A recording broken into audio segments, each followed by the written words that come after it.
बोलो। हैदराबाद याकुतपुरा एमबीटी के जलसे से सैयद सलीम साहब मुखातिब करते हुए कह रहे थे कि असदुद्दीन अवैसी साहब जो जेल को गए उनकी बेल रघुनंदन राव बीजेपी के वकील साहब कराए। ये बिल्कुल सही है। सलीम साहब रघुनंदन राव साहब जो बेल कराए वाकई बीजेपी के हैं। उन्होंने पहले टीआरएस में थे, फिर कांग्रेस में मिले, फिर उसके बाद फिर बीजेपी में। मगर सलीम साहब से मैं ये डिमांड कर रहा हूँ, सलीम साहब असद साहब जेल को किस लिए गए वो भी तो कौम के सामने बोलिए, आप नौजवानों के सामने बोलिए। नौजवानों को मालूम होना, 18-19 साल की बात है। पटनचोरू मुत्तंगी की जामा मस्जिद शहीद कर दी गई और वहाँ के मुकामी लोग असदुद्दीन अवैसी साहब को फ़ोन करके देखे वो लोग तो 40 मिनट के अंदर नकीब मिल्लत वहाँ पर मौजूद है मुत्तंगी जामा मस्जिद में, और बहुत बड़ा एहतजाज हुआ। और हबीब मिल्लत अकबरुद्दीन अवैसी साहब भी आए।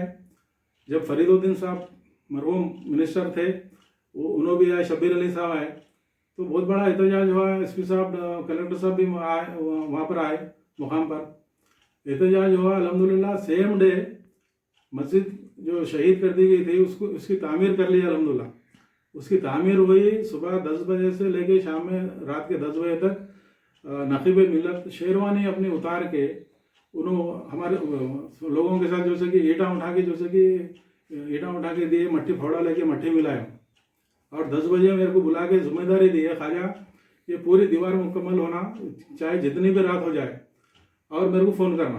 तो रात में 1 बज गया, अल्हम्दुलिल्लाह मुकम्मल हो गई पूरी दीवार में। फ़ोन करा तो असद साहब बोले वहाँ से सब खामोशी से चले जाओ, यहाँ कोई गड़बड़ न्यूज़ नहीं होना वहाँ पे। अल्हम्दुलिल्लाह अपने को अल्लाह ताला कामयाबी दे दी। तो सलीम साहब से मैं ये डिमांड कर रहा हूँ, सलीम साहब नकीब मिल्लत मुत्तंगी की जामा मस्जिद की शहादत पे आके एहतजाज कर रहे, सेम डे उसको तामीर करे, उस पर हुकूमत जो है कि उनके ऊपर केसेस बुक करी। इंसान है, कोर्ट को नहीं गए पेशे में, तो उनको जेल को भेजा दिए। अब रघुनंदन साहब जो से कि उनकी बेल करा रहे हैं, तो उसमें क्या हरज क्या है? उसमें कौन बेल कराए? तो कोई भी बेल करा सकता। हाँ, कौम को आप, सलीम साहब से मैं गुजारिश कर रहा हूँ, आप बुजुर्ग हैं, कौम को गुमराह मत करो, अल्लाह से डरो, हकीकत बयान करो।